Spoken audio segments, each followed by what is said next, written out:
മഴ തോരും മുമ്പയുടെ ഇന്നത്തെ എപ്പിസോഡിലേക്ക് എല്ലാവർക്കും സ്വാഗതം. ഫസ്റ്റ് തന്നെ കാണിക്കുന്നത് ബാലചന്ദ്രനെയും നമ്മുടെ കൃഷ്ണമോളെയാണ്. ഹോട്ടലിൻ്റെ മുന്നിൽ വന്ന് നിൽക്കുന്നു. കുട്ടീനെ അവിടെ ഇരുത്തി കഴിഞ്ഞിട്ട് ബാലചന്ദ്രൻ വന്ന് ഹോട്ടലിൻ്റെ റൂമിൽ ബെല്ലടിക്കുന്നുണ്ട്. അപ്പോൾ ബാലചന്ദ്രനെ കാണുമ്പോൾ ശിവൻ, ഓ നീയോ, നീ എന്താ ഇവിടെ? എൻ്റെ ഭാര്യയുടെ സഹോദരന്മാർ സുഖിച്ച് വാഴുന്ന കൊട്ടാരം ഒന്ന് കാണാൻ വന്നാണെന്ന് പറയും. നീ എന്തിനാ അതൊക്കെ കാണണേന്ന് ചോദിക്കും.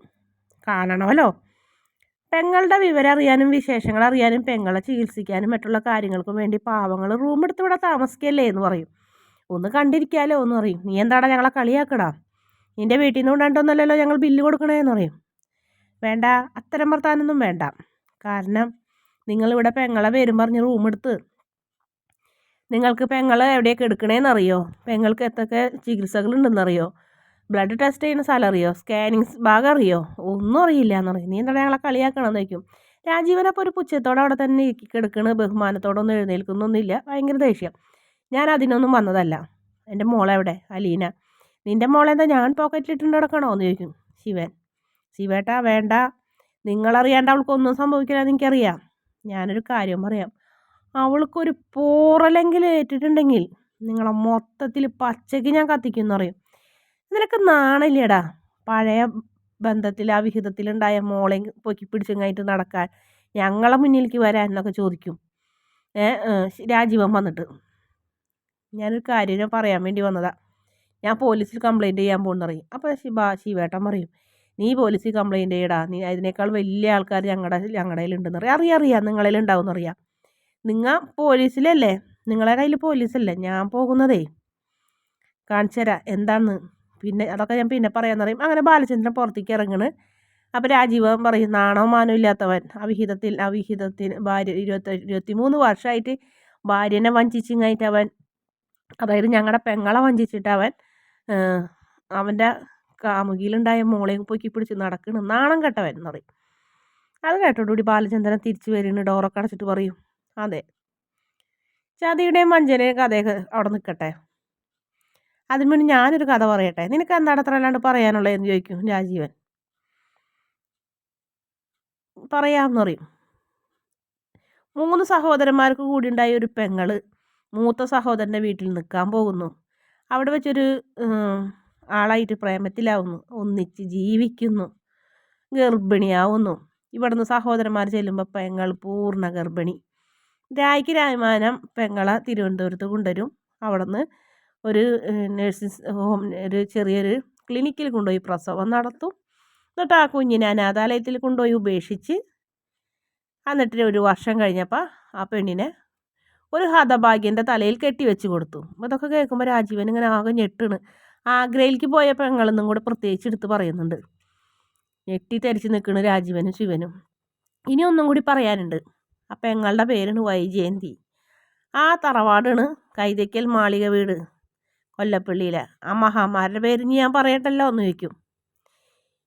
ഇതിനും വലിയ എന്ത് ചതിയടോ, ഇതൊരു ചതിയല്ലേ എന്ന് ചോദിക്കും. അപ്പം നമ്മുടെ ശിവൻ പറയുന്നത്, ബാലേന്ദ്ര, നീ നാട്ടുകാർ പറയുന്നത് കേട്ട് കഴിഞ്ഞിട്ട് അതും ഇതൊക്കെ പറഞ്ഞു കഴിഞ്ഞിട്ട് വിക്കിനിട്ടോ അങ്ങനെ പറയണത്. അപ്പോൾ പറയും, അതെ, നാട്ടുകാരൊന്നല്ല എന്നോട് പറഞ്ഞത്, സാക്ഷാൽ ഗംഗാധരൻ മേനോൻ, റിട്ടയർഡ് കേണൽ എന്നൊക്കെ പറയും. അപ്പോൾ എന്തേ, അത് നിങ്ങളുടെ അച്ഛൻ്റെ മകനല്ലേ, അമ്മനോട് ചോദിക്കണമെന്ന് ചോദിക്കും. എടാ എന്ന് പറഞ്ഞാൽ ദേഷ്യപ്പെടും. ചൂടാവാതെടോ, എന്നോട് എല്ലാ കാര്യങ്ങളും നിങ്ങളുടെ ഏട്ടനും ഭാര്യയും സമ്മതിച്ചതെന്ന് പറയും. പക്ഷേ ഒരു കാര്യമാണ് കേട്ടോ, വൈജയന്തിയുടെ സ്വഭാവത്തിന് നിങ്ങളൊന്നുമല്ല കാരണം, നിങ്ങളുടെ അഭിനയമൊന്നുമല്ല. 22.5 വർഷം അവൾ എൻ്റെ മുന്നിൽ അഭിനയിച്ച് ഒരേ ദിവസം ഒരേ നിമിഷം അവൾ എന്നെ ചതിച്ചു കൊണ്ടിരിക്കണമെന്നുള്ള ഒരു ഉളുപ്പിലാണ് അവൾ എൻ്റെ മുന്നിലൂടെ ജീവിച്ചത്. അഹങ്കരിച്ച് നെടിച്ച് അവളെൻ്റെ തലയിലാണ് കയറിയിരുന്നത്. അതിനവളെ സമ്മതിക്കാൻ, അവൾക്കൊരു അവാർഡ് കൊടുത്തേ പറ്റൂ എന്നിങ്ങനെ പറയുന്നത്. അങ്ങനെ തൊലി ഉലിഞ്ഞ് 2 ആങ്ങളമാരും ബാലചന്ദ്രൻ്റെ മുന്നിൽ ഇങ്ങനെ നിൽക്കുകയാണ്. പിന്നൊരു കാര്യം കൂടെ പറയാം, മനുവിന് ഇതെല്ലാം അറിയാം. വേറെ ആരോടും ഞാൻ പറഞ്ഞിട്ടില്ല, നിങ്ങളുടെ സഹോദരിയോടും പറഞ്ഞിട്ടില്ല, എൻ്റെ കൃഷ്ണമോൾക്കും അറിയാം. പക്ഷേ എൻ്റെ അലീനയ്ക്ക് എന്തെങ്കിലും സംഭവിച്ചിട്ടുണ്ടെങ്കിൽ ഇത് ഞാൻ പ്രസ് ക്ലബിലേക്ക് പോകും, മൈക്ക് വെച്ച് കിട്ടി കഴിഞ്ഞിട്ട് ഞാൻ വിളിച്ച് പറയും എല്ലാം. ഓർത്തിരുന്നോന്ന് പറയും. അങ്ങനെ ബാലചന്ദ്രൻ തിരിച്ചു പോകണ്. ആങ്ങളമാരങ്ങോട്ട് ഷോക്ക് അടിച്ച പോലെ നിൽക്കണ്. പിന്നെ ബാലേന്ദ്രൻ ചെല്ലണത് നേരെ പോലീസ് സ്റ്റേഷനിലേക്ക് അവിടേക്ക് ചെന്ന് പരാതി എഴുതി കൊടുക്കും. മകളേന് കാണാണ്ടായെന്ന് പറയും. ആരെങ്കിലും സംശയം ഉണ്ടോ എന്ന് ചോദിക്കും. സംശയം ഭാര്യ വീട്ടുകാരെന്ന് പറയും.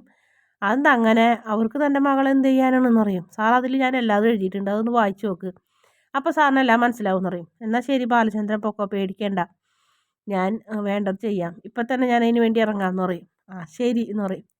അങ്ങനെ ബാലചന്ദ്രൻ പോകണം. ആ സമയത്ത് ഗംഗേട്ടൻ ഹോട്ടലിൻ്റെ മുന്നിൽ വന്ന് ഇറങ്ങും. അങ്ങനെ ഹോട്ടലിൻ്റെ മുന്നിൽ വന്ന് ഗംഗേട്ടൻ ഇറങ്ങുമ്പോൾ ഡോർ തുറക്കണ രാജീവനാണ്. ആ ഗംഗേട്ടനാ, ഏട്ടൻ നേരെ ഇങ്ങോട്ട് പോന്നോ? ഏട്ടത്തിയോ? അവളും മോളോടേക്ക് പോയി. അത് ശരി, അപ്പം എന്താ വീട്ടിലേക്ക് പോകാണ്ട് ഇങ്ങോട്ട് വന്നത്? നിങ്ങൾ എന്തൊക്കെ ചെയ്ത് കൂട്ടിയേക്കണേ രാജീവ? നിങ്ങൾക്ക് വല്ല ബോധമുണ്ടാ?